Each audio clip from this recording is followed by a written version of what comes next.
why don't we start with what's happened today in regards to the MRQ?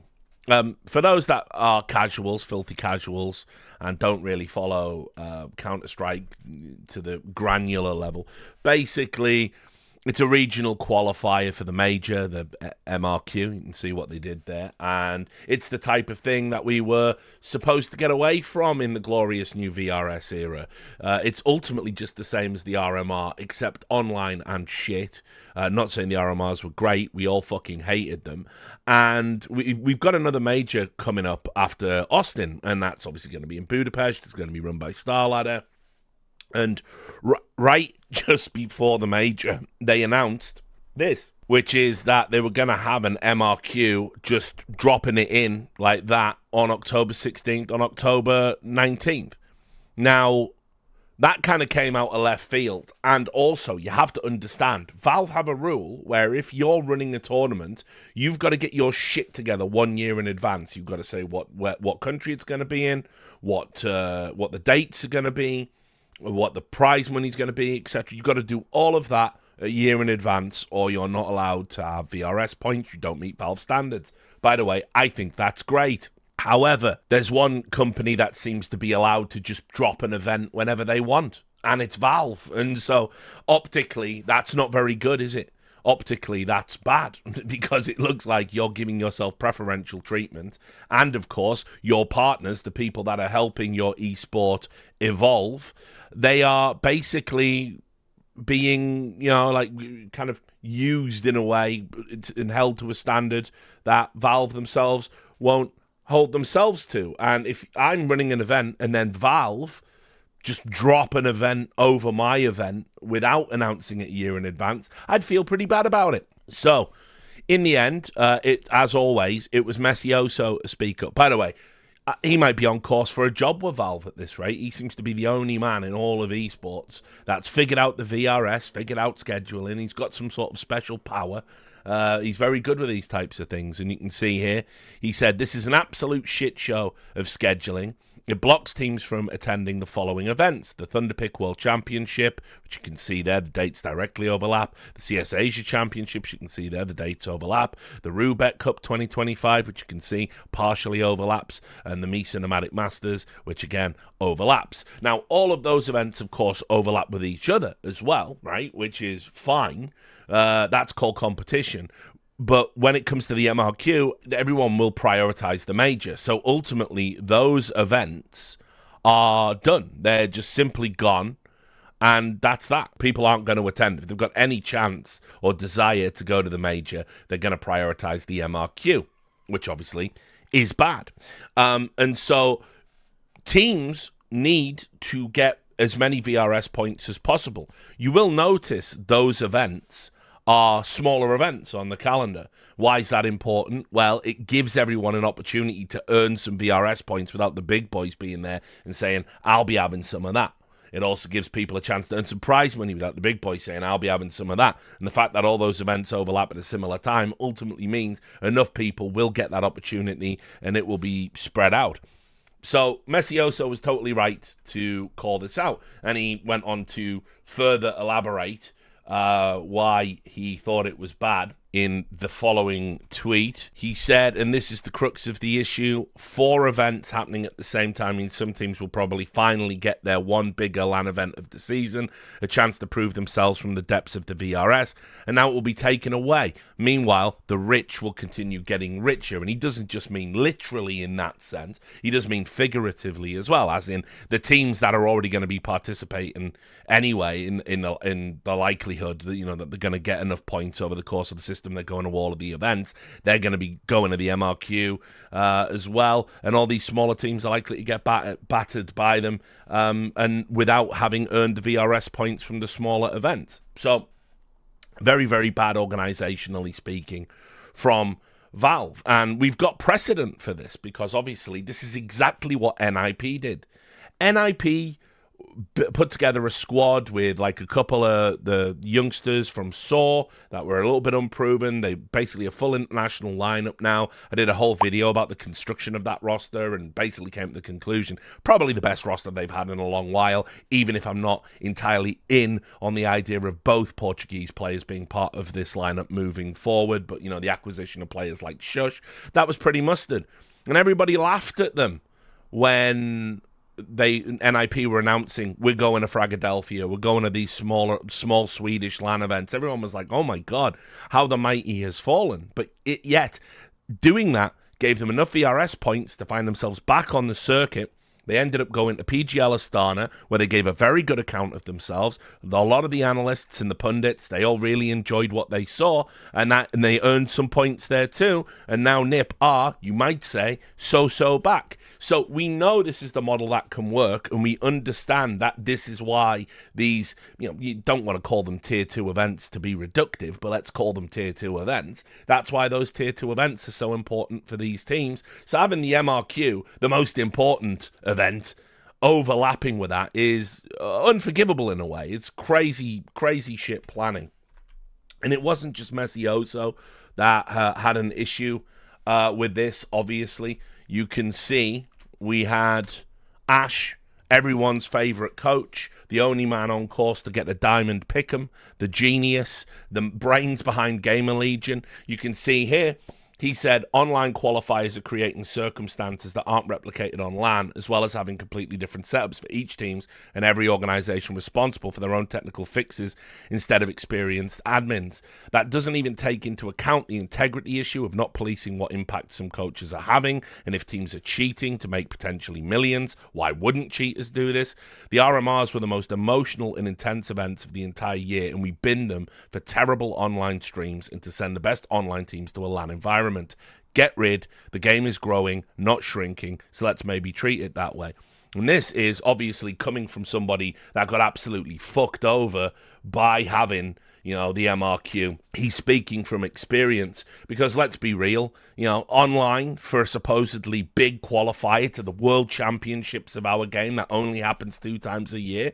Yeah, I don't want them to be online. I don't want best of ones. I don't want them online. Online especially is ridiculous because we all know an online environment is completely different to a LAN environment. I'll also add, the point he's talking about is with the coaches, well, this has come up in other esports and Counter-Strike. When we're doing it online, the coach can just be in the comms with them, helping them out. It's a luxury you wouldn't have in a LAN environment. There's no way to police it. In fact, if you look at... I've been sent, chat logs from admins just saying we're going to use the honor system.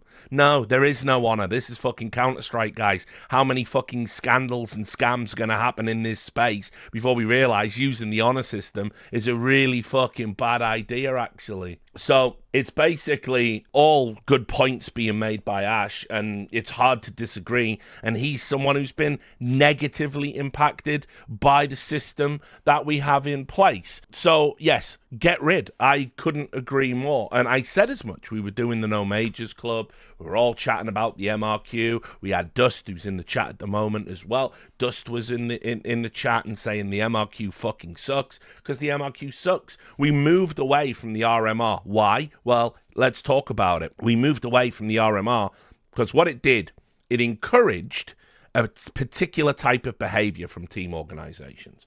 And that is that, look, I don't have to attend events regularly all around the year.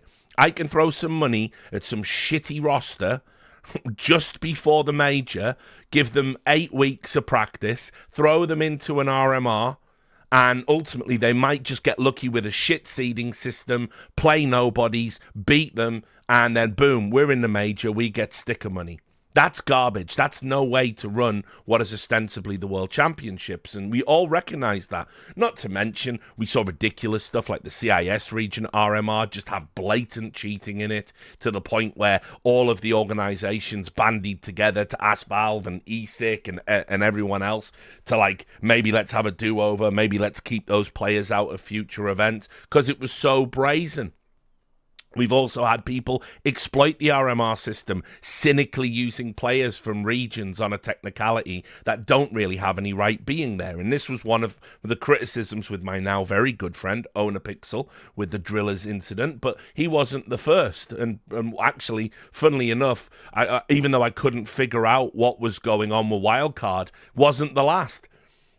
People were still trying to cynically exploit this regional thing, and with subs and swapping people about and what have you. And it's trash, and it's not good for the games. It's just, it's cynical, and it takes away genuine players' opportunities that should be qualifying. So ultimately, many such reasons to get rid of the MRQ, and it was why we got rid of the RMRs. And the MRQ was just the RMR with another name. So, obviously, whenever people can universally identify something as being good, you certainly don't expect Valve to do it. In fact, you expect Valve to do something that's either a lateral move or the complete opposite. I was like, I even joked on the stream, by saying that I want them to cancel the MRQ and get rid of it, I'm essentially guaranteeing that will never happen. Because the entire premise of the VRS is to have a ranking system through which we pull the best teams, and we just say all year round, these are the best teams. They go to the World Championship. If they're unable to attend, we go to the next team. That was what the purpose of the VRS was. Having an MRQ completely undermined that and basically said the VRS may not be reliable enough to serve up what a top ranking might look like. So you're even denigrating your own system. So imagine my shock, to quote a certain chud YouTuber, imagine my shock when this happened today. Valve came out and just said, "That's it. We're done. We're cancelling it. We're not gonna have the MRQ for Budapest or moving forward." And in fact, I'll read you the full statement, which is on StarLadder's website. Valve have issued an important update which impacts the entire CS2 competitive ecosystem this season, including the path to StarLadder Budapest Major 2025. The fall 2025 major regional qualifiers will be officially cancelled, which means that 32 teams will get direct invites to the Budapest Major based on VRS, the Valve regional standings. The invite date remains unchanged, October 8th, 2025. Valve shared a brief explanation on the changes, and they said, "One of the goals of the VRS is to standardize community events so they can be integrated with the majors. At this point, we believe that a separate qualification process for the major is both unnecessary and disruptive. Therefore, we've made the decision to cancel the fall 2025 MRQs. Instead, the 32 teams participating in the Budapest Major will be invited directly from the VRS. StarLadder say, "We support this change and believe that every official ranking tournament will be even more important and the tournament schedule will be more consistent. More information about the next major will be released after the end of the Austin Major." And so it looks almost certainly that moving forward, we just won't have an MRQ anymore, which is great. Now, there are some questions. You can see HLTV are asking the right questions. It remains unclear how this change will affect the regional distribution of major slots moving forward. Following the results of the first two stages of the Austin Major, Asian was supposed to have an extra slot in Budapest, 6 instead of 5, at the expense of the Americas, 10 instead of 11, while Europe would retain its 16 slots. So we don't really know how it's going to shake out and play out long term, but I imagine there'll be some sort of appeasement offering given the importance of the region, and also, I mean, NA is just sort of proven itself to be a long way from being a major worthy region. So, the Brazilians are killing it, but the fucking North American teams not so much. But that's good news. That means we no longer have a stupid, shitty little qualifier so some team can sneak in. And it's good news for teams like, dare I say it, Astralis. Why is that good news? Because, put it this way, Astralis can, over the course of a season, compete to a standard where they're going to be in the 32 teams or whatever. But what they've had problems with historically is going through MRQ qualifiers. Orgs like that are going to be very pleased with the change. It's the smaller organizations that maybe don't get to go to as many events that are going to be pissed off about this. And to them, I say, suck it up. It's imperative for the scene that you participate as much as you can. And there's qualifiers to the big events. There's ways to get there. So I don't really care too much about it. Now, obviously, not everyone shares that opinion. It's a bit of a edgy hipster opinion, I guess. But I can give you one example of somebody that does kind of provide a balanced argument for the other side. So we'll start by giving Messioso's reaction to this change since as we started with him. He says, I agree, Counter-Strike, but you yourself need to take an active involvement in overseeing this. Between granting unnecessary exceptions, allowing events that completely disregard the TOR, and specifically granting ranked status to events which should not have it, your own negligence towards standardizing community events has been below the quality we would expect these past 6 months. Now you've removed all wiggle room for teams to qualify from slightly lower ranks and made it solely about the ranking, which can be abused semi-freely. Are you going to finally step up and take a more active role in monitoring and maintaining the VRS ecosystem? Now, what Graham is saying here is there have been events where ultimately Valve have turned around and said, it's fine, you can actually break the rules we've set. They've certainly given ESL a lot of leeway, and they've held other events to certain standards. Certain of other events have walked away and said, we're just going to run events and we don't care if we get VRS points. There's been lots of that going on, and Valve have been aloof, I think would be a good way of phrasing it. And as you can see, they've also created a lot of chaos just with their own approach to just dropping the MRQ wherever it wants to go and what have you. Unfortunately for Graham, my read on the reason that they're doing all of this and the way that it works, I genuinely believe that Valve actually have created VRS not to be more involved with esports, as I erroneously thought when it was brought in, but actually so they can create a framework that forces everybody to behave a certain way and then walk away from it. I think ultimately that's their goal. I think they just don't want to be involved. And I can kind of understand it from their viewpoint. Esports is nothing but a fucking headache. They found that out similarly in Dota, which is why they've been more and more hands-off and letting PGL take more and more of the reins over in the Dota community. But this, to me, is essentially a form of regulatory automation. That's what they're going for. So no, the chances of them being more involved are very, very slim, particularly now that there isn't even an MRQ for them to think about. I think ultimately this is, guys, you're just going to have to get on with it from now on. Meet these rules, invite these teams. And there are downsides to that. I've talked about it a little bit. I wanted to write an article about it. I've been super busy, as I'm sure you all know.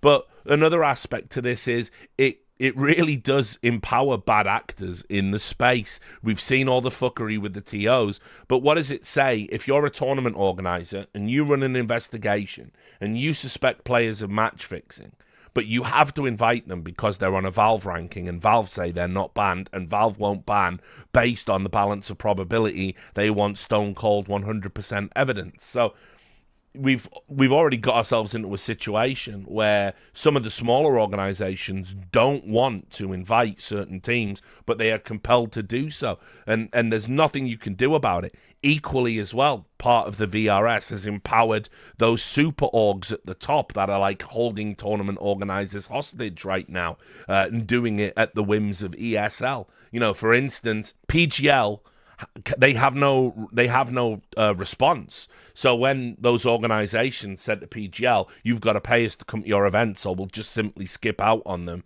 PGL acquiesced and gave him the money. Spoiler, they're still fucking around and not coming to the events for reasons I'm sure we can all intuit. But PGL don't have the ability to turn around and go, right, if you don't want to play ball with us, we're not going to play ball with you. And when we have a sick event in Astana right next to all of your home fans, you're not going to be there. You're not going to, if you don't want to play the game with us, we won't play the game with you. Tournament organizers can't do that. You just have to invite off this list. So it does have some issues. And Graham, unfortunately, this is a call. You know, this is a scream into the void, most likely. Snappy as well, who, being on NIP, understands the grind. he's been out there. He says, look, dear Valve, the idea of removing the MRQ RMR is actually good, but only if you actually sorted the circuit and made it a demand to host qualifiers for every ranked event. The fact that every tournament is pure VRS invite makes this a horrendous change. Step up.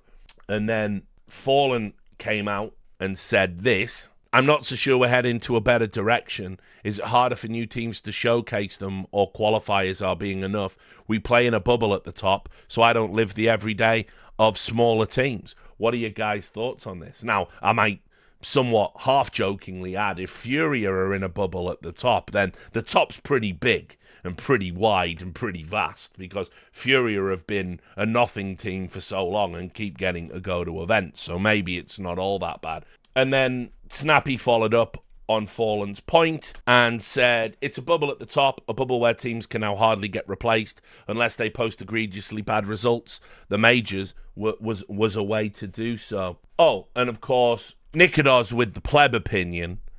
So many incompetent people in high positions. You remove the RMR and add the MRQ. You remove the MRQ and go to top 32. I simply do not understand how you can remove one of the most exciting tournaments to play watch with everything on the line for organizations and players. Yeah, because maybe everything being on the line in a shit online qualifier where shit teams can fucking do shitty things and fluke results, maybe that's not a good thing, and maybe it shouldn't be exciting. Maybe the way you feel about it should be one of repulsion. But, you know, just my thoughts. So the MRQ is gone. It is dead.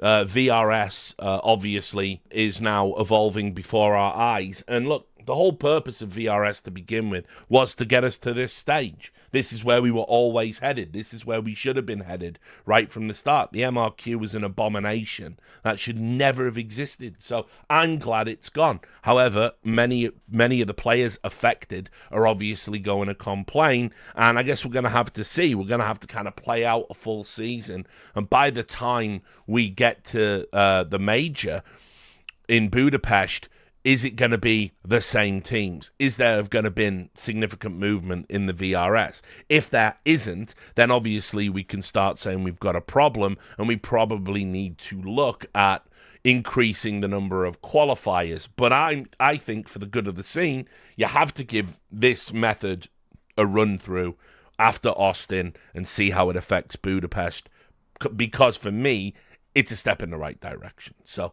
you know, we will wait and see. But I was very surprised to see that overall, because, you know, Valve usually don't do things that I like or want. So, despite being called a Valve shield the whole time, of course.